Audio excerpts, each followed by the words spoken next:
JRM versus the Kiwi, and SVG gets his first Xfinity Series victory today, and in a weird day, in a very, very weird day for NASCAR. It might have happened before, but I cannot remember the last time that we had two races for two different series like Xfinity and Trucks literally overlapping head to head. We will talk about the truck race, but we will first talk about the Xfinity race. So I promise we will talk about both trucks and Xfinity, but a hell of a burnout. And and I'll tell you this, for all those who are upset, only one more Xfinity race this decade for Fox, and it's next week. And then we're free, at least on that series. So lick that like button. Let's see. Of course, let's see. I love the conspiracy theories already starting. It's beautiful. But spam in the chat some more Kiwis real quick, and we will get rolling. So this was the Pacific Office Automation 147 at Portland International Raceway. It was 2 hours, 7 minutes, 23 seconds long, 75 laps, 9 lead changes among 4 leaders and 4 cautions. SVG, Shane Van Gisbergen, punches his ticket into the playoffs of 2024. And we can see, I can tell that SVG is definitely going to be a very popular figure in NASCAR in his time that he's going to be spending here. He already, got a huge cheer, amazing and fun burnout, as well as just a celebration. Seems like a good person.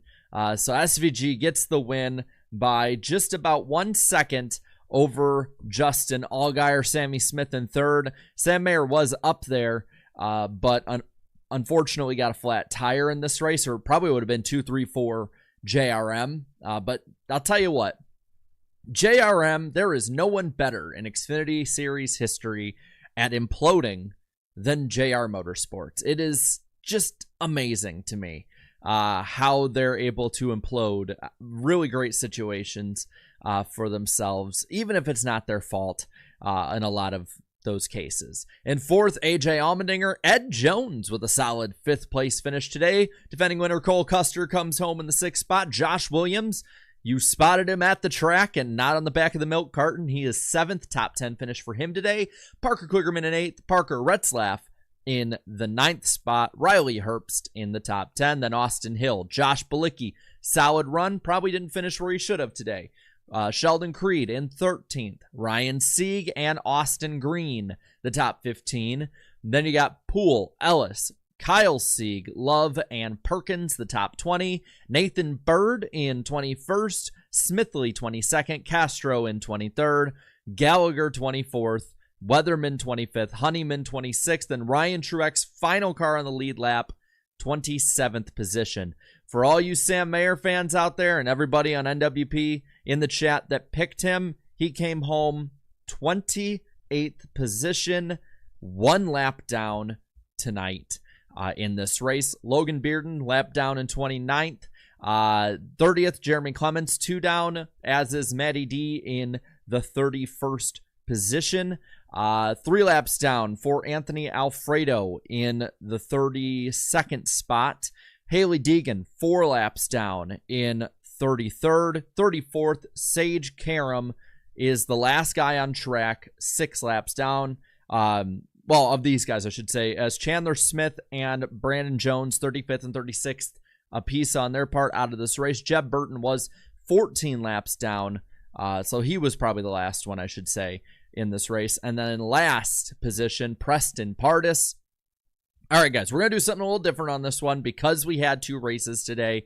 It's difficult. I will not be able to have the truck results on the top, so we will have the Xfinity results up top. I more than likely am checking now as I was trying to get it in quick, but I'm pretty sure I spelled everything right. I know you guys will let me know if I haven't already, so that will be right up there, right at the top. There we go.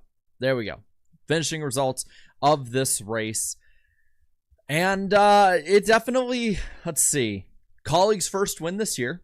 Nice. It's definitely been a difficult time for them. We'll read the super chats in a bit. We might do that as like an intermission between Xfinity and the truck results, just so that we're not, having to make everybody wait through going to the truck part of it. But let's see. I'm going to start a poll here. I don't know which poll I want to start first, though. I guess, what are you happier for? And we'll go SVG winning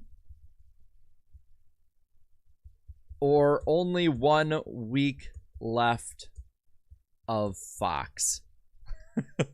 Let's just be a complete ass about it. I mean, think about it. In 8 days, we won't have to worry about Fox. 1 second. I got to shift something. I was realizing there was something I needed to fix there for a second. But let's get into this race. It was at the same time, unfortunately, as the Truck Series. No, we can't do both. One or the other, y'all. One or the other. I don't like making polls super easy for everybody. I know you're happy for both. I want to see what you're most happy for. And we'll let that roll for a bit. Let's talk about this race at the same time as the truck race, unfortunately. Remote broadcast too, but still, even with that, better than a race that's called by Jamie Little. In the pre-race, you had Allmendinger with some issues. They got him fixed, but there was that worry that he might have to start off the lead lap. And the action started pretty early. Sam Mayer on lap 1 is spun off of SVG's bumper. Riley Herbst did have an early lead, but it was SVG who was the best one. Honestly, these first 2 stages were pretty paint-by-numbers, run-of-the-mill stages for NASCAR races and road course races. SVG would get the lead, pit pretty early, or right before the end of the stage, meaning that Allgaier won it over Herbst, Creed, Balicki, and Kligerman, as well as Sammy Smith, Cole Custer, Truex, Hill, and Karam. Again, very just paint-by-numbers kind of Xfinity race.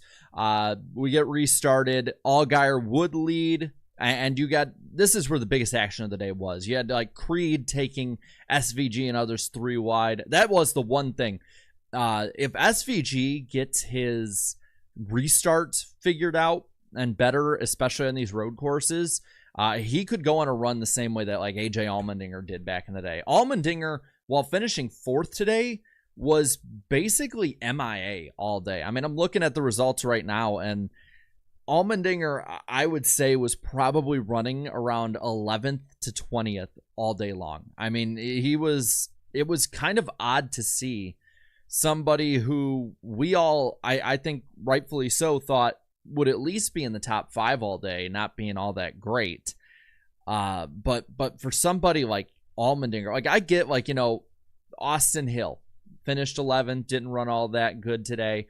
Like, I understand that's not too much of a surprise. Like, he's been pretty good at the road courses, but he's not one of the dominant guys. He's not winning all these races. But Allmendinger being that far back, that one genuinely surprised me. And I don't know if it's just like the like, in the chat, the issues in qualifying or just some of the other issues with traffic. It did seem like it was difficult to pass, even though there were passing zones, which is normal for a road course. But it is odd. And if I'm not mistaken, where did he finish at COTA? Because I don't think it's like time to sound the alarm bells by any means, but I do think it might be a passing of the torch time. Let me know, where did AJ finish at COTA if I can't find it? It might be a bit before I can. Let's see. I know about the qualifying stuff. I'm just saying it's odd in general. But SVG, I think, has been the strongest. Let's see. AJ finished 10th at COTA, I believe. If this is the right one I'm looking at. Yeah, 10th. So, again, not terrible. And I don't think, especially with everything that happened this weekend, it's not the end of the world. But it was odd to see. You would think that even on, and he still finished 4th. I mean, this shows just how damn good he is. He still finished 4th, and I'm like, what's wrong with AJ? So I'm not gonna freak out too much by it. Stage 2, I will say this was the dull stage. You did have, guys going off track like Alfredo with, he had a flat tire. You had SVG going off track at one point. But it was seeming like it was going to start heating up. Creed and his team had gotten the car really good in that second stage. He's running down Allgaier at the end, but Matt DiBenedetto ends the stage with a yellow. He's stopped on track. They end it right there. I mean, Allgaier probably was going to get it no matter what, but we'll never know if anything weird could have happened. But it was Allgaier, Creed, Balicki, Custer, SVG, Chandler Smith, Herbst, Karam, Mayer, and Jones, the top 10 in stage 2. And I want to bring some, first off, there was also a Coyote on the track. I don't think the Coyote got hit, though, so we're good. But I want to bring something up about the restart since we're about to talk about it again. Over and over and over and over again, Fox, Adam Alexander will be like, 1 to go, and this time, and the caution, and then every single time they're like, we're adding another lap. And at first it was during the truck race, so I'm thinking like, okay, maybe they're just trying to fit it right with TV so that, people don't have to miss both restarts or choose one or the other. Maybe it's something like that. But the fact that it happened every time, and the fact that I really don't think Adam Alexander is that careless to make the same mistake like 4 times in a race, makes me think that I think the producers kept getting the restarts and stuff like that wrong. And maybe this is just me piling on Fox because it's easy to do so. But it's just, it doesn't, I don't see Adam Alexander, who has been in the sport for like 30 years at this point, making that mistake over and over and over again, unless he's getting fed that mistake into his ear. That's what I think about it. I don't think it's necessarily his doing. I don't think it's NASCAR trying to make a bunch of excitement or anything during it. Like, if you're gonna do that, just do it towards the end of the race so you can amp it up, but you wouldn't do it over and over and over again. Just very odd, and I really think that's a Fox thing, and maybe that's me just not liking Fox. Looking at the poll here, we're going to end it right now. 2/3 of you are happier of SVG winning than only 1 week left of Fox. And just to remind you, when it comes to the Fox side of things, I'm looking, let's see, at the Xfinity schedule. Scroll down a little bit. Here we are. Yeah, FS1. Then from there, we're basically in USA, and 1 NBC race with Chicago. And then starting in September until possibly 2032, unless they don't change it, we're on the CW for this series for, the rest of the decade. So, nah, I'll ask it next week. I was going to say, was he poll is trash? Why is it trash? Like, do you just, I've noticed there's like a small sect of fans that doesn't like SVG, and it's really, really funny. I mean, I think it's funny. Like, the constant bitching. I'm not gonna go too far into it. I just think it's funny. It's the same people every time, which makes it even funnier. I think they're happy about both. I think if you've got to pick one or the other, like, who cares? Like, it's not that big a deal, and nothing's gonna change by a freaking YouTube poll. Like, get over it, man. Let's get into the final stage right here. It's about the last 20 laps. As you know, they added a lap to the caution. So we get restarted with the 7 and the 18 on the front row with 20 laps left. Balicki goes around off SVG's nose. That is something else I noticed. SVG definitely was getting into some people, taking advantage of those bumpers for sure. The 7, the 18, of course, they're hitting. It's pretty damn close back and forth on this. And at the same time, Jesse Love got some damage, and really Fox barely covered it at all, which I am, again, thank God we're going to anywhere but Fox. That's me at this point. Like, for NASCAR, just anything but Fox. I can't believe IndyCar is probably going to sign with these guys. I mean, these guys are clowns. Like, they're just straight up clowns. They miss everything. Having all these, like, more and more of these remote broadcasts, cannot stand it. And the ones that they don't have remote broadcasts, they have Jamie Little in the booth. What the hell are we doing? Anyway, the caution does come out, though, with I think about 13 to go. Deegan's tire carcass comes off. She was having a miserable race anyway. Yeah, that's right. They went to commercial right after the end of the race before the post-race interview, which I get it's a road course, takes a while, but like, again, what the hell are we doing? Thank God. Anyone but Fox. I'm so damn glad we're leaving him. It was Karam that spun Balicki. I know SVG got into somebody else. I will be honest with you. Until the end of the truck race, I was going back and forth between both. So if I get facts wrong, let me know. So be it. Push come to shove. If I get one or two of these wrong, it's not the end of the world. We got to get going again with 9 to go. It's 7 in the 97 up towards the front. Allgaier gets the good restart. You had Chandler Smith both blowing an engine, kind of getting some damage in that, and then 8-car crash right after that, which basically dogpiles the 9 right into the wall. It was funny when they're bringing him out of the wall. It's like, yeah, he thinks he might still be able to race, and you just see the entire front of the car mangled. It's like, yeah, I don't think he's going to be racing anytime soon. I take him out of the race, coach. He cannot still race.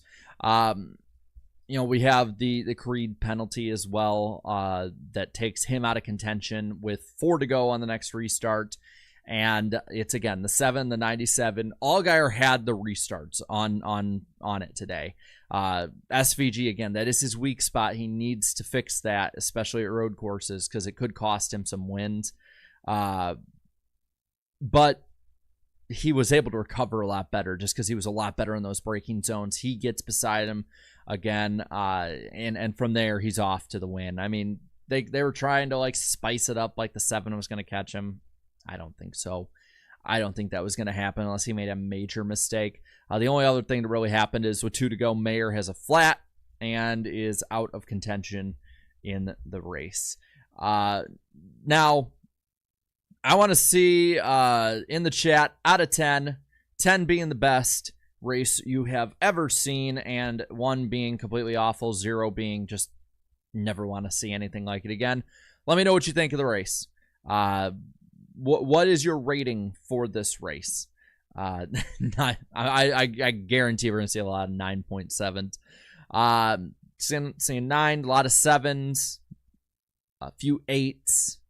Few 8s, 9s. I'm seeing that 7 to 9 range. There's some outliers. I see a 10 here. Let's see. Pretty good. Basically, this is what the Cup race should be. This is what, NASCAR. If for some godforsaken reason you're listening to me of all people, I don't know why, but if you are, Kiwi out of 10, nice. This is the kind of road course racing we want. Whatever you have to do, make the next-gen road course racing just like the Xfinity Series, and we'll be happy.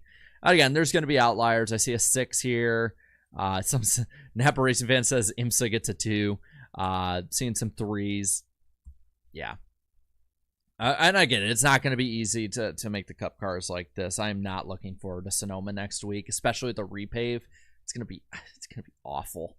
I know I should be positive, but it's going to be bad. At least, the Xfinity Series at least have a chance at a good race. The Cup race will not be. But that is the Xfinity race. I'm going to read the Super Chats, and then we're going to roll into the Toyota 200, the truck race. I get there was rain in the area, but why the hell did we have to run this? Why did we have to run this at the same time as each other? Why?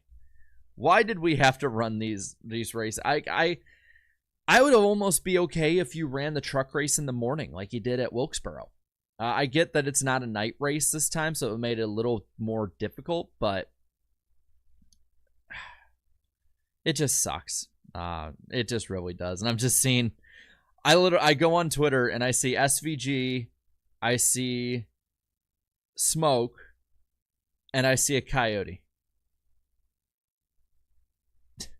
That's the Xfinity race for you. Real quick in these super chats, and we'll roll on into the truck race. Napa Racing Fan 927 for the 2. Allgaier loses races like Dale Jr. lost Cup races. Pretty much. Yeah. Fred Dog 81 for the 2. drift burnout, and a soccer kick. A+ celebration for SVG. Yeah, if his signature can just be excitement, I'll be happy with that. Because I don't see him being somebody who's going to, when he goes up to Cup full time, I don't see him as somebody who's going to just dominate the Cup Series ever. I think he's going to be probably a road course mercenary, and the rest he'll be there. He'll probably get top 10. Like I think at whatever his peak in Cup will be, SVG will have maybe top 15, top 10 runs at ovals. I would be hard pressed to think that he will win an oval race in his first 2 seasons even. If there's been a lot of really good drivers who've come over from other forms of racing that have not done that. I see over and over again, that's a rugby ball, but don't spam it. So I'll give you a 1-minute timeout for that. Stop spamming. Okay. Just chill. Chill, Anthony. Chill, buddy. CBB for the 5. Who gets Rookie of the Year for Xfinity at this point? SVG, Love, Deegan, LOL. Also, Ryan Truex deserves a full-time ride. I agree with that on the Truex front. I think Truex has been good enough that he does deserve a full-time ride. It's just sponsorship. That's the big issue. As for Rookie of the Year, if Love makes the playoffs, I think he will, because I think he'll finish higher than SVG. But if Love doesn't make it, SVG automatically gets it. That's how the playoffs work now with the rookie points, which I find dumb, because why? I get you finish higher up, but you could suck all year as a rookie or just run middle of the pack. Oh, that's right. Love's in. Okay, so if he makes it further. I don't know how exactly, but I don't see SVG doing it. So you can see, to me, that Talladega race was relatively forgettable, all things considered. I should have a tier ranking of races this year, being like kind of like Jeremy John's thing, like T-, forget about it in a month. Because I'm glad you guys remember it, because I really don't think it in any way it was all that memorable in the grand scheme of things. Plus, I got plenty more in my life and on my mind to worry about than an Xfinity race that happened a month and a half ago. Justin, thank you for the 5. Have you ever thought about covering more Classic Cup races on the week they race at specific tracks? Yeah, I do videos every now and then with it. It's just a matter of what's going on in the week. Yeah, I'd pick Love over SVG. I don't see SVG being good enough at the ovals to beat Love. Twin Spinner for the 2. Let's go, Kissy. Ross Crash Stain, thank you for the 7-month member chat. All aboard the Shane train. I like that, the Shane train. That's good. Justin, thank you for the 20. So I have digital antenna and YouTube TV. While YouTube TV is great, I don't have any good internet in my location, and I pick up NBC every day. So I wish they would show more races on NBC, like the Southern 500 on NBC. Yeah, I do too, but NASCAR is basically going to be a slave to the money of their partners, and the partners want to save their cable channels that are destined to die, and they want, the streaming part I'm fine with. The cable stuff I hate. I'm fine with the CW because it's available in most households and by antenna, from what I've heard. I will admit, I'm not as well versed in antenna television, but the cable stuff is just dumb to me. It's just dumb at this point. Like, we all know cable's gonna die out. We all know it's the way of the dodo. It's a dinosaur, whatever you want to call it. I hate that NASCAR keeps putting as much stuff as possible on cable, and it's clear it's the partners that are doing it. So if it were NASCAR, they'd put them all on Big Fox, Big NBC, or CBS, or whoever. Whoever would take it, they would give it to if it were the case, but that's just the way it is now. And then Oregon Born for the 2. SVG is the road course GOAT. Also, poor Frankie Muniz. That's right. I saw his tweet, and I felt so damn bad for him. And I see it in the chat. Y'all are saying, a few of you saying, Heim time. Heim time. It was Heim time. Let's roll on into the truck race. So again, I want you to spam out of 10 what you thought of the truck race. Fox has to prioritize UFO over NASCAR. Yeah, Fox was prioritizing pickleball over NASCAR qualifying, I saw one week. So I don't give a damn about what Fox thinks anymore. I want them gone. I'm so damn sick of Fox on both levels. And figures, the one race for the trucks, it's on Big Fox, gets pushed to FS2. God, man, I hate Fox. Let's get into this race. Rain delayed by 3 hours, moved to FS2, of course, same time as the Xfinity race, so it made it a lot more difficult for people to see. So, again, letting you know now, we're going to keep the Xfinity ticker rolling. We don't have a ticker for the trucks, unfortunately. I apologize for that. I wanted to watch the end of the Xfinity race rather than work through it. And we'll go from there. Brett Cooper hates pickleball being so popular. I hate pickleball being so popular. Like, I get... This is just a whole nother thing. I'm sick of like, F-grade sports being pushed in my face. Like, I need to care about them. Like, I don't know who each person is that hate, you're talking about in there, but I agree. Why the hell are we putting pickleball over stuff like NASCAR and like different college games for different sports? Like, come on. We all know that fad's gonna die after you two. If you want to watch a real pickleball video, watch the one that Meat Canyon made, man. That's a good one. F grade? Well, it's below A grade and below B grade and below C grade and below D grade. So we'll leave it at that. It's like 5th grade sports,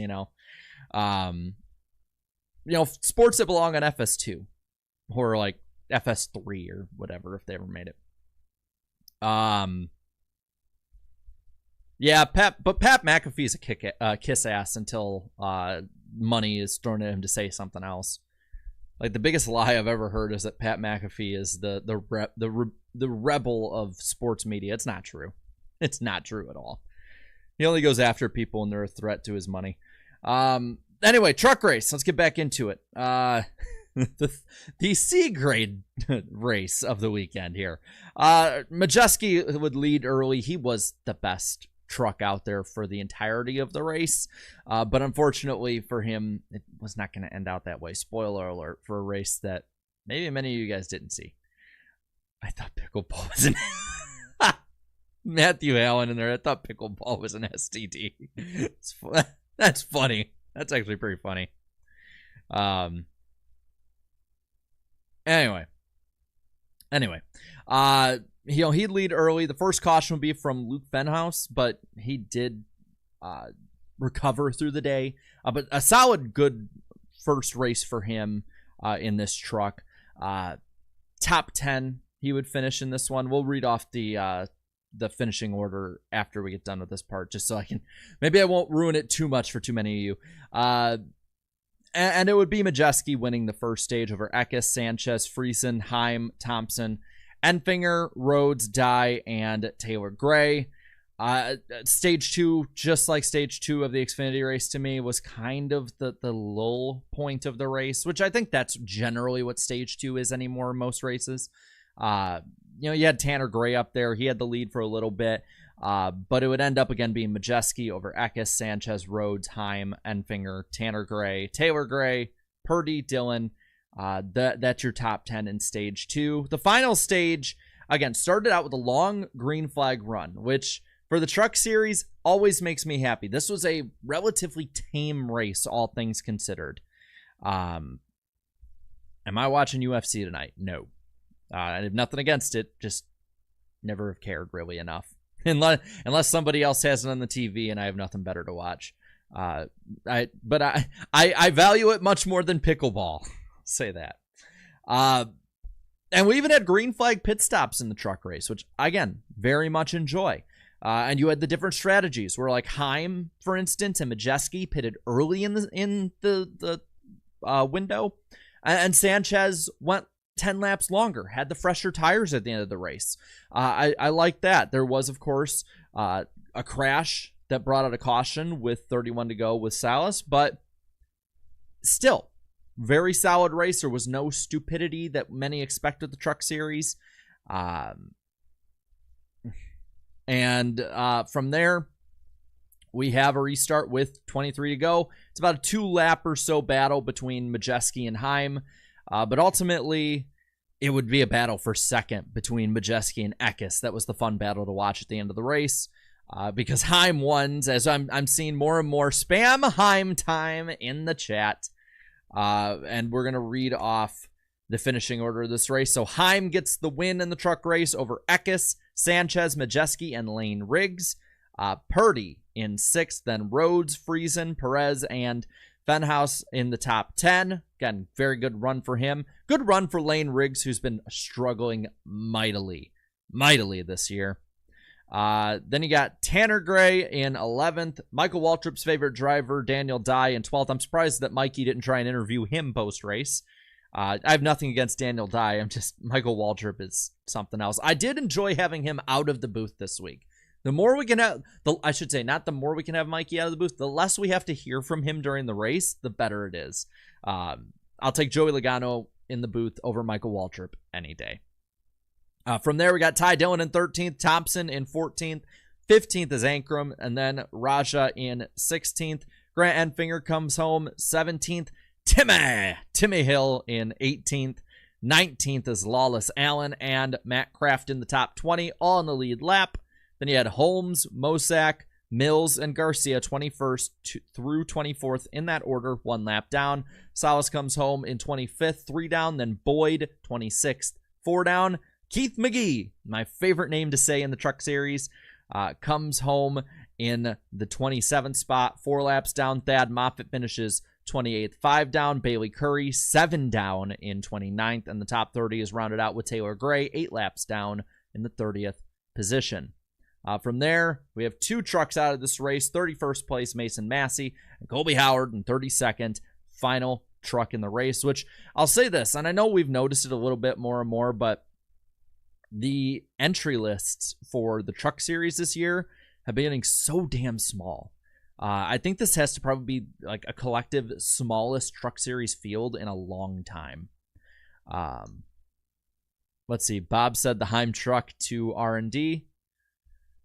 I don't know. Did they say that he didn't, did he pass inspection? I'm assuming that's just normal for, the random draw, if you will. I love, people were calling the coyote that was on the track the American dingo. That's pretty funny. Oh, man. Yeah, it's common, so. No, I don't think there's, yeah. But as for the truck fields, like I've noticed it more and more this year, and I get it. Last year you had like 35 truck fields, but I can just scroll through here, and there's 32 trucks were at Las Vegas. I believe they had 33 trucks at Atlanta. I mean, I can pull it up on Racing Reference really quick. Shocker, YouTuber going to Racing Reference. Let's see what we got here. If I can click the correct year. It's not 2023 anymore, Jarrett. We had 33 at Atlanta, 32 at Vegas. We had 36 both at Daytona and Bristol. So that was good. I love having more trucks and cars on track for short tracks because it just makes the racing more fun. 35 at Coda, 34 apiece at Martinsville and Texas. 33 at Kansas, 32 at Darlington. Full fields the last 2 weeks, now 32 at Gateway. I'm assuming we'll have somewhere around 33 to 34 probably at Nashville at the end of June. Yeah, next truck race is in 27 days at Nashville. And remember that Fox has moved that one to FS2 as well. So, still no waiver for Kyle Larson. That's going to be a story to watch into the pre-race tomorrow. Remember when we had 43 car fields? Yep, I remember. I remember it was a huge deal. I want to say in 2014. Let me double check, but it was, I think, 2014 at Kentucky. The first time in like 16 years at the time or something like that we didn't have a 43 car field. Yeah, Kentucky. 2014, won by Brad Keselowski. It was the one I think that he sliced his hand open. And they had 42 cars because they had withdrawn the 44 with J.J. Yaley that race. But it was a huge deal. Like, oh my gosh, how are we not having a 43 car field? And now, like, we're lucky if we have more than 38 cars in a cup field. It's definitely really interesting to see how the window, the Overton window has changed. Just looked at a text real quick. I'm seeing people like he kicked a rugby ball, and they're moving the cup race to Jarrett Pickleball or Fox. Hey, if it means we get away from Fox Pickleball, just because I can just sit in the corner like I would when I didn't like something in gym class and just say nothing. 43? That's Daniel Time, Michael Waltrip. Wizard King Nick, that's pretty good. That's pretty good. I think we're going to end off there. Thank you, Andrew Winslow, by the way, for becoming a new member. But I think we're going to end on that one. So we'll be live after the truck race tomorrow. Was there an argument after Xfinity race? I don't know. I turned off the TV just because I didn't want to put up with any more Fox stuff. Plus, I think they got off the air like as soon as the second interview was done. So we'll be live after the cup race tomorrow. Looks pretty good on the forecast. Let me double check one last time on that one. It looks pretty good though from the last time that I had seen. Yeah, it looks like it's gonna be sunny tomorrow for the most part. Maybe some chances of like some sporadic different little pop-ups of rain, but nothing too out there that should mess it up. Unless it's humid. We might call it if it's humid. But it looks good tomorrow. So thank you guys so much for coming out and putting up with whatever it is I do. And I will see you tomorrow. Have a good night, guys. Later.